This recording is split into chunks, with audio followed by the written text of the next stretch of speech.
The Nigerian Labour Congress has been reacting and it met today with its members and has given the federal government until Wednesday, May the 7th, 2023 to reverse the pump price of petrol or risk a nationwide indefinite protest and strike action by Nigerian workers.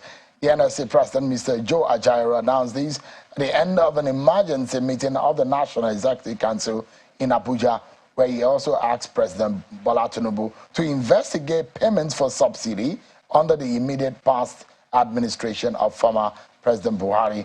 The Congress insists it will not continue to negotiate with persons without portfolio, just as human rights lawyer Mr. Falana describes a hike in the price of fuel as illegal. All right, then, let's get some views on this one. Mr.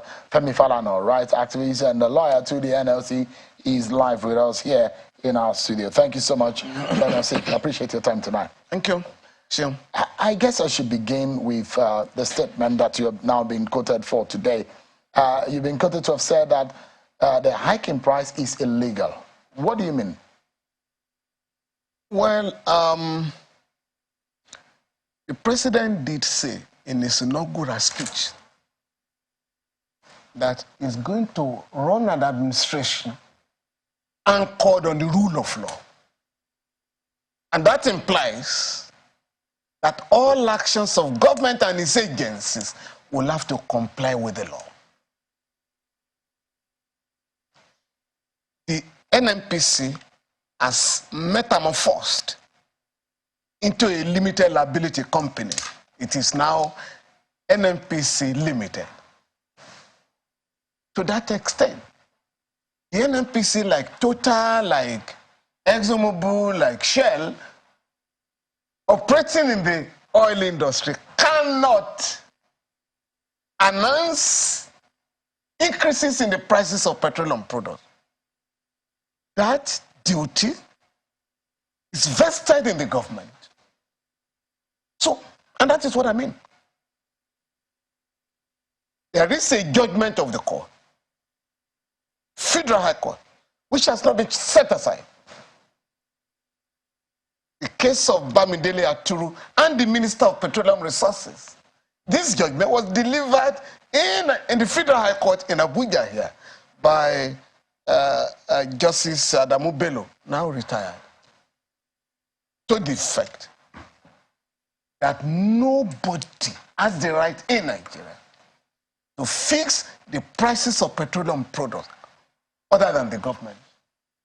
Because you have the Price Control Act, and at that time, the Petroleum Act. Now, PIA Act.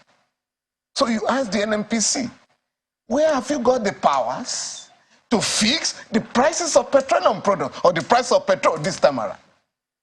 From 185 or thereabout to 540. How? So, and the clarification is important.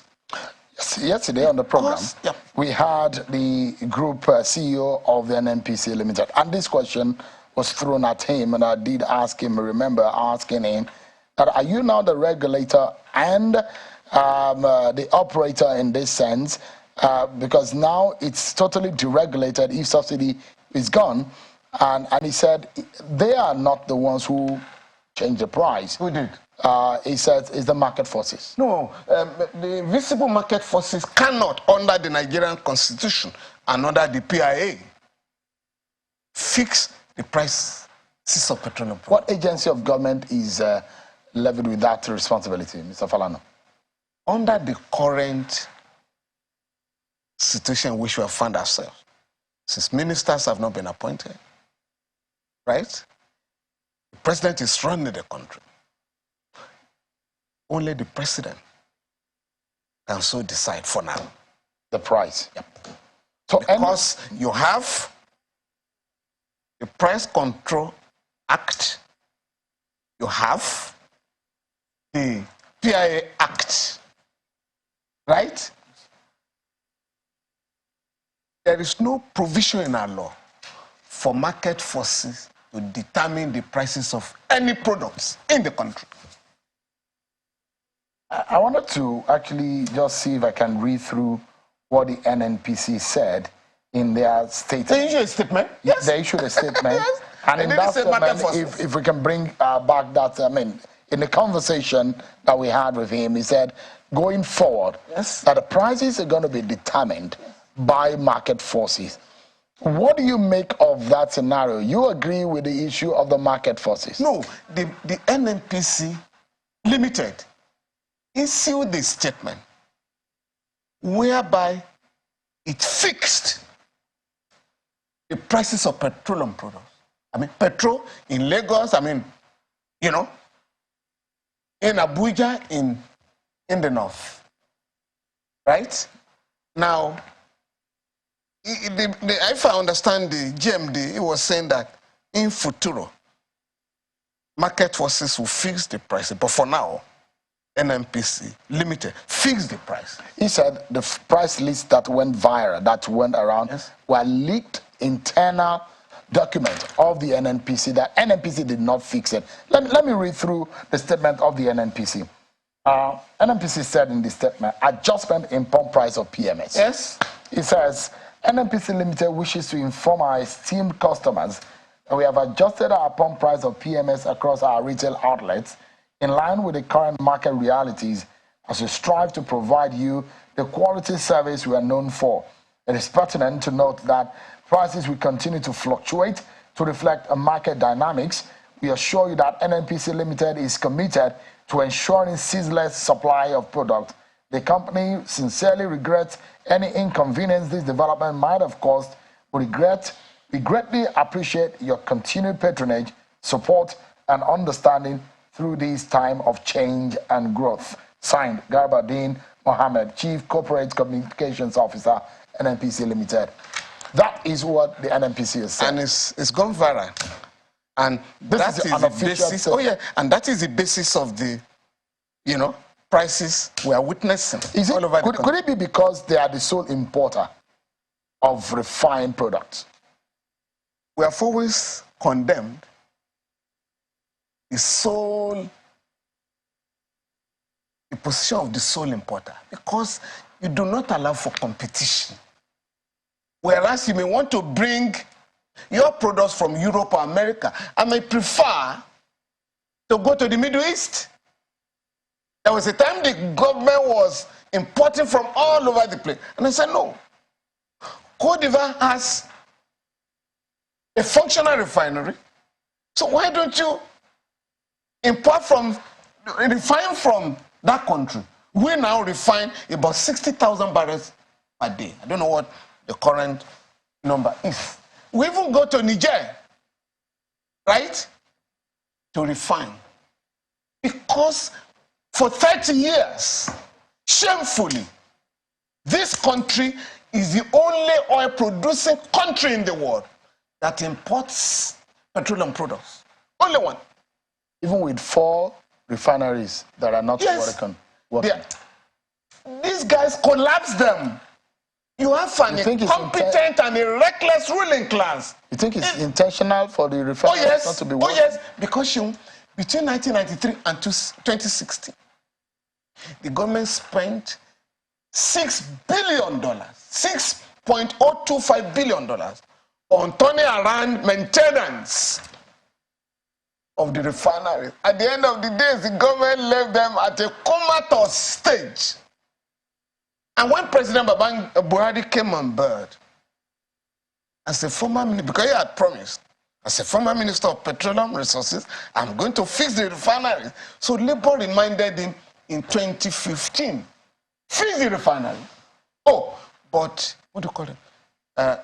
Neoliberal forces in the government discourage the government. Oh, government has no business in business. Let private people do so. But the government was not reminded that licenses issued by the Obasanjo regime for establishing refineries were simply dumped by those who got them.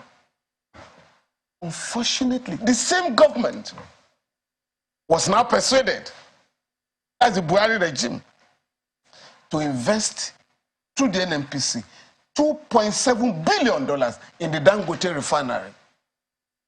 We're going to be supplying that refinery 300,000 barrels of crude oil per day.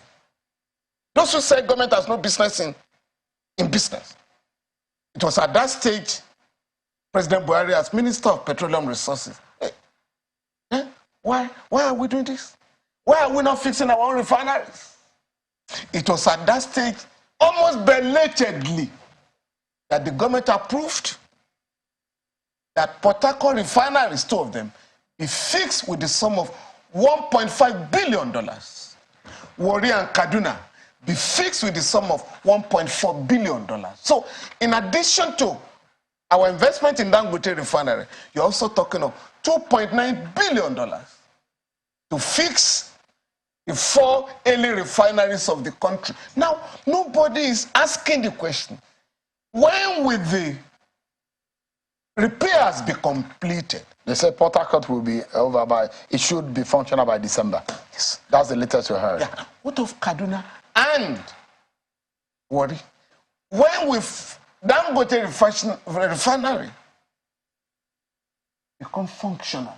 So that we can look at all the circumstances in which we have found ourselves and then take the best decision.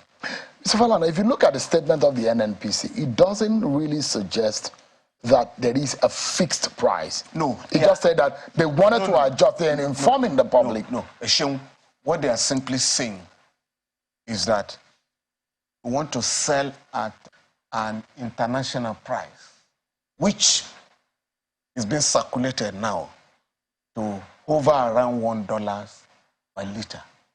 And I've asked myself, right, where has 540 naira come from? If, according to the central bank, we have not further devalued the naira.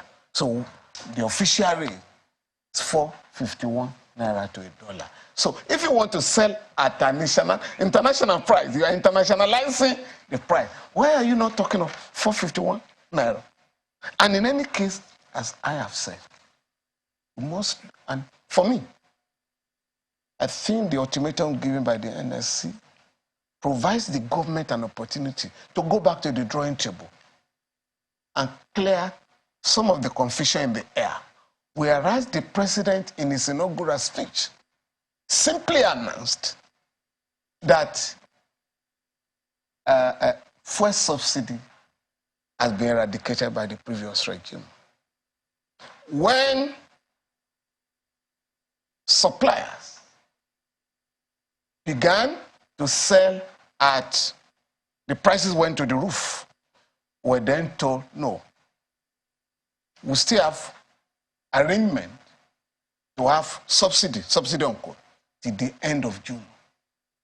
Now, if those who were supplied fuel by NNPC Limited at the old price are now profiteering and unleashing economic pain on Nigerians, and nobody is checking them. Mr. So Falana, why are you not selling?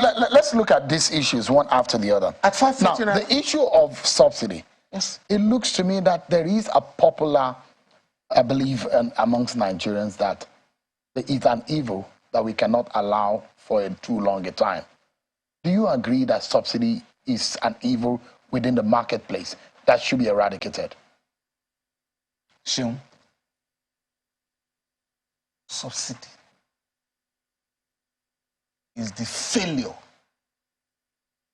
now called the incompetence of the Nigerian neo-colonial state to make the refineries functional.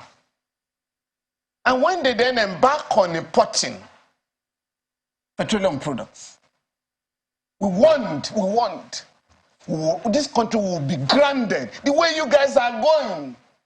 Again, figures were flying to the extent that the immediate past Controller General of Customs, Colonel Amidali, went to the National Assembly to challenge NNPC, to challenge DPR. Your figures are fake.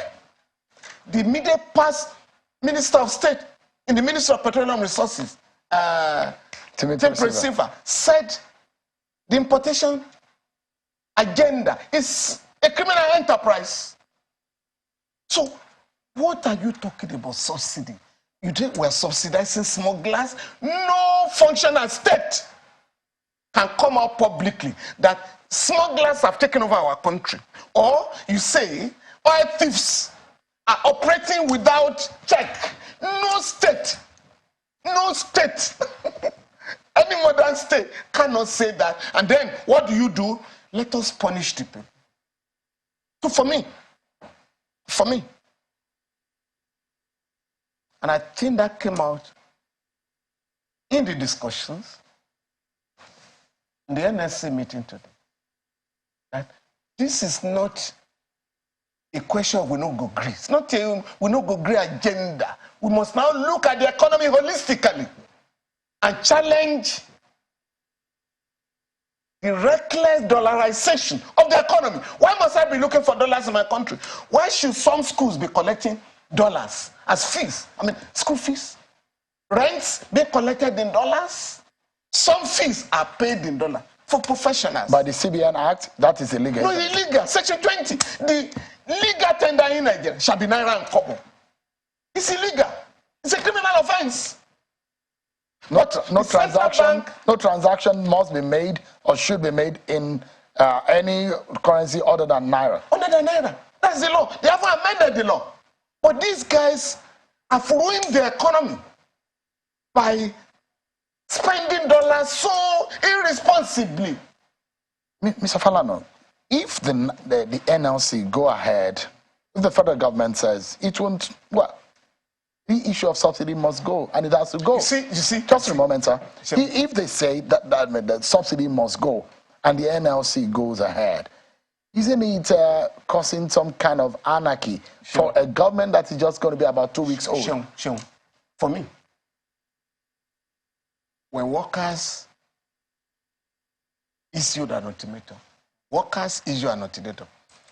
in Nigeria and wherever, it is an invitation to the government to review its position. And the government this time around, frankly speaking, will have to look at the totality of the economy. If we are talking of subsidy, what you call fuel subsidy is an infinitesimal aspect of subsidies in the country. The rich, the comprador bourgeoisie, people who call captains of industry, are subsidized by the government beyond what you are calling for a subsidy. What are you talking about? Between 2016 and 2022, the Buhari regime granted duty waivers to the tune of 16 trillion naira. You can Google. You can find it, 16 trillion naira of people brought goods to the country without paying import duty, to the detriment of the economy. In December 19, 2018, the then Director of Budget, Mr. Ben Akabweze, addressed CEOs of government enterprises and told them, you guys have refused to remit 10 trillion naira to the Federation account. I can go on and on and on. We have just filed a case against the Emefiele Central Bank, where the guy sold a bank for 50 billion naira. Avon revitalized that bank with the sum of 1.3 trillion naira. So, 380 people in this country, according to AMCON, are owing 5.4 trillion naira because the banks were going to collapse in 2008. The central bank gave trillions to the bank. Now, those who took toxic loans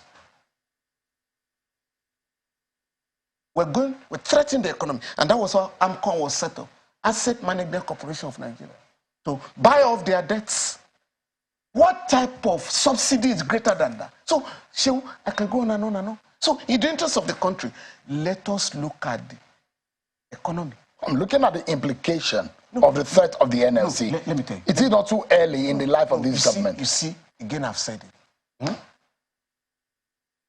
Government has begun discussions in Nigerian Labour Congress, which perhaps should have preceded the announcement. But it's a new government. And I expect, as a new government, to take advantage of the opportunities that exist. I tell you one, Shem, there's a group of countries now fighting the dominance of the dollars in the economy. The dollar in the economy. We call those countries BRICS. Brazil, Russia, India, China, and South Africa. Nigeria is missing. And they are currently trading among themselves in their own local currencies. And I have suggested this publicly. Kenya was spending $500 million per month to import petroleum products. The leadership of Kenya met with the leadership of Saudi Arabia. We are unable to mobilize dollars. Can we have an arrangement? So, Saudi Arabia agreed, we shall be supplying you petroleum products. But you pay us in shillings. China 5 years ago entered into a currency swap agreement with Nigeria. All Nigerians who are buying goods in China pay Naira. For our own business here, pay yuan. The IMF and World Bank did not allow that arrangement. So for me, this government has an opportunity to look at the economy holistically.